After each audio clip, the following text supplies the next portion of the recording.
Halo semuanya, semangat pagi, siang, sore, ataupun malam.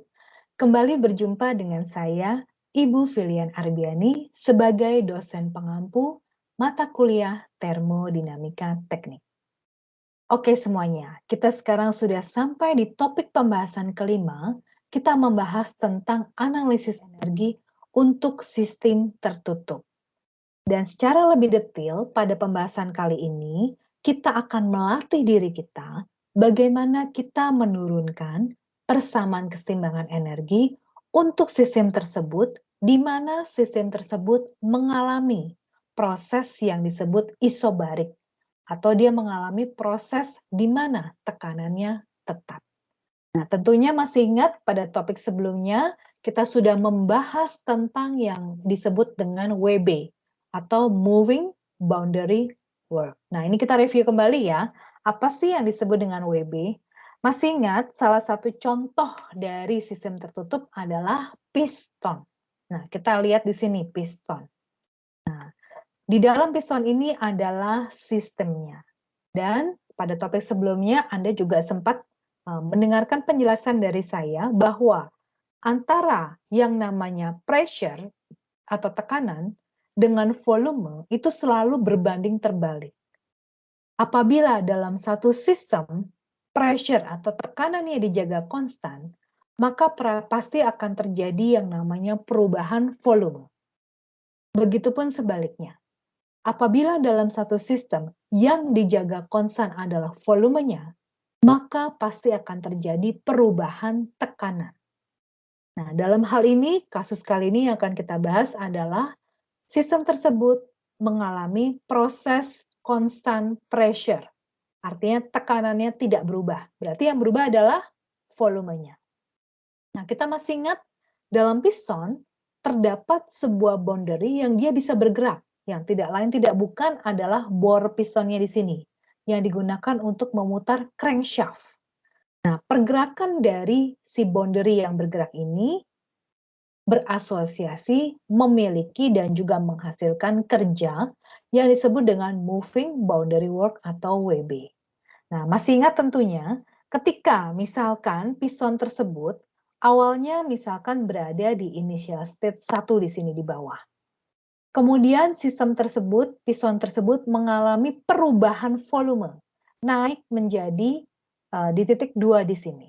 Nah, di sini berarti kita tahu bahwa terjadi proses yang namanya ekspansi, expansion.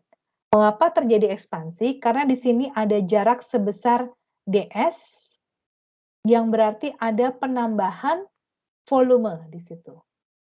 Dan masih ingat persamaan dasar dari WB adalah WB sama dengan integral dari state 1 ke 2 P dV. Sehingga kalau terjadi ekspansi, volumenya naik, maka apa yang terjadi? WB-nya juga naik. Nah, berarti di sini pada saat ekspansi, kita akan menyebutnya WB-nya itu menghasilkan energi. Jadi disebutnya dengan WB out, dan nilainya Anda tahu kalau orang konversi itu senang menghasilkan kerja, maka di sini nilainya positif. Sebaliknya kita pakai warna lain supaya bisa lihat bedanya. Sebaliknya, kalau misalkan prosesnya terbalik, yaitu dari state 2 ke state 1. Nah, di sini kita tahu bahwa terjadi yang namanya kompresi. Ya, terjadi yang namanya kompresi. Nah, kalau kompresi di sini berarti terjadi penurunan volume. Nah, kalau terjadi penurunan volume, apa yang terjadi? Maka WB-nya juga menurun. Nah, berarti di sini negatif ya. Nah, Anda bisa bayangkan, bagaimana piston tersebut bisa menekan sistem di dalamnya. Berarti di situ ada energi yang dibutuhkan untuk menekan. Maka justru di sini dia bukan menghasilkan, tapi malah dia membutuhkan energi. Maka di sini kalau kompresi disebutnya dengan WB in, nilainya negatif. Oke, semoga review sebentar ini bisa kita gunakan ketika kita menghadapi soal atau studi kasus sebagai berikut. Nah, bisa dilihat di sini. Di sini ada sebuah piston, di mana di dalamnya berisi H2O atau air yang di dalam sistem ini. Nah, kita bisa lihat di sini massa dari H2 ini adalah 25 gram. Kemudian, Sistem ini mengalami proses yang namanya isobarik atau constant pressure.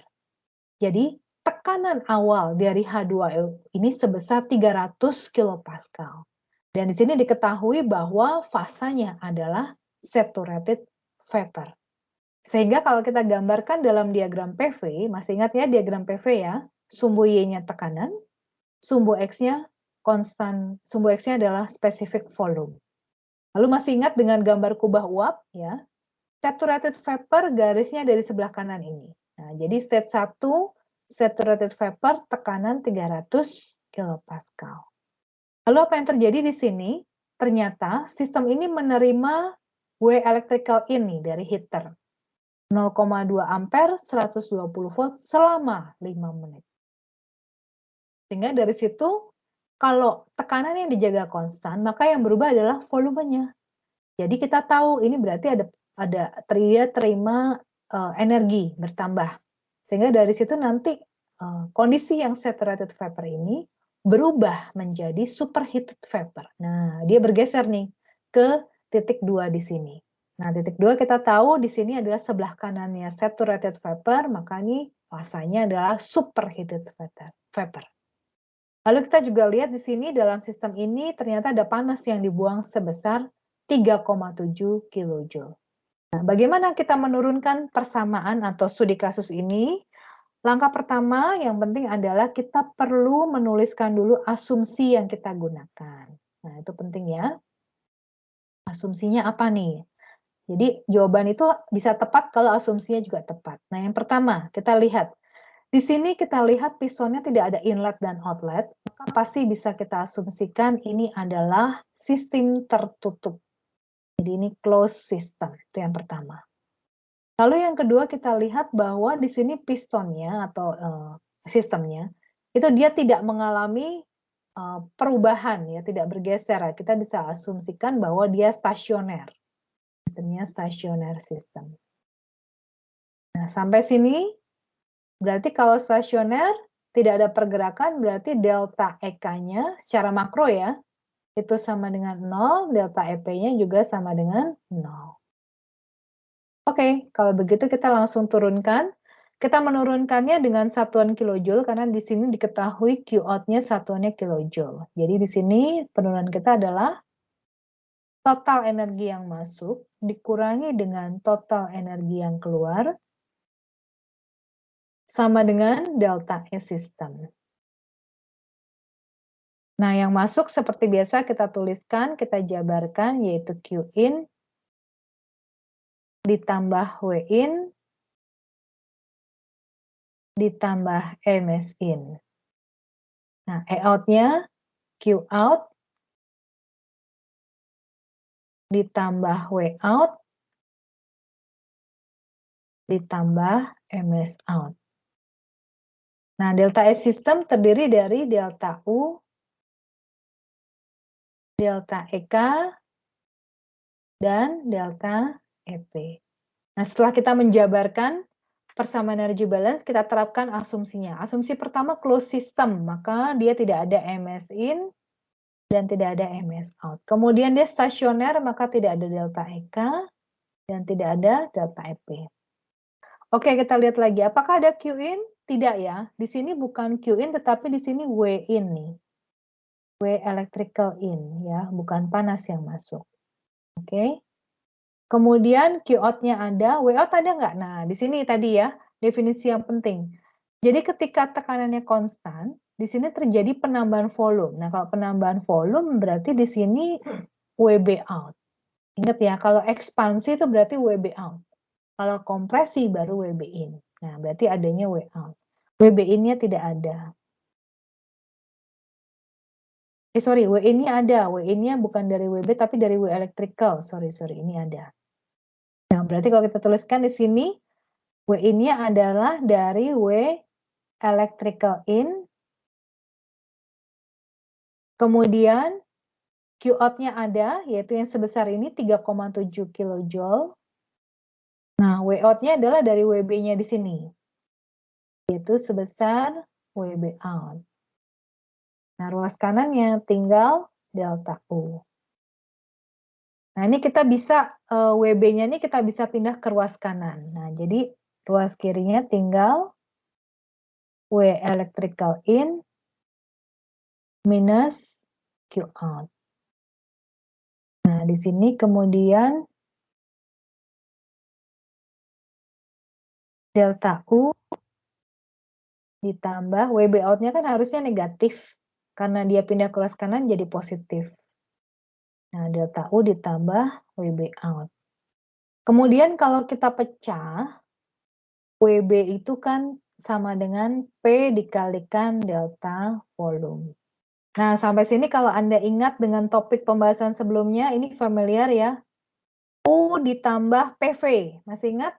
U ditambah PV menjadi entalpi. Maka di sini menjadi delta entalpi ruas kanannya. Nah, ruas kirinya tetap yaitu W electrical in minus Q out.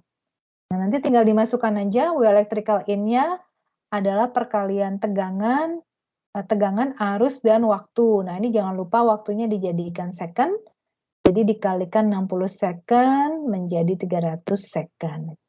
Kemudian Q out-nya di sini sudah kilojoule, 3,7 kilojoule. Nah, delta entalpinya berarti kan H2 min H1. Nah, di sini W electrical in minus Q out.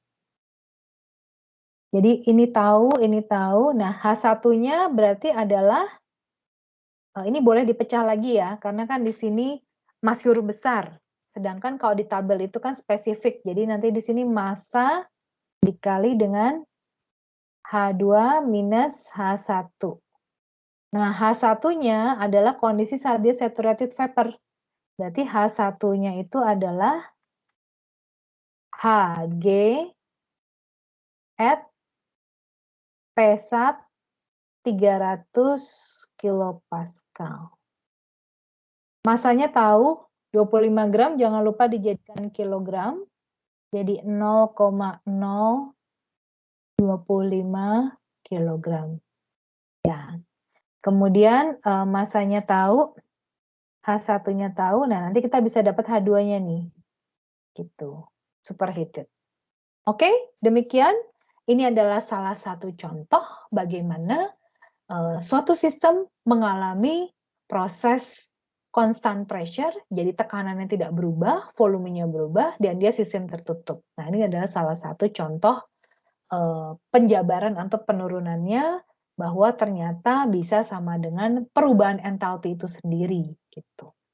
Baik semuanya, setelah kita memahami tentang pengertian dari moving boundary work dan juga kita sudah mengaplikasikannya dalam soal, maka tetap semangat supaya Anda bisa lanjut ke topik pembahasan selanjutnya. Oke, tetap semangat belajar semuanya. Terima kasih.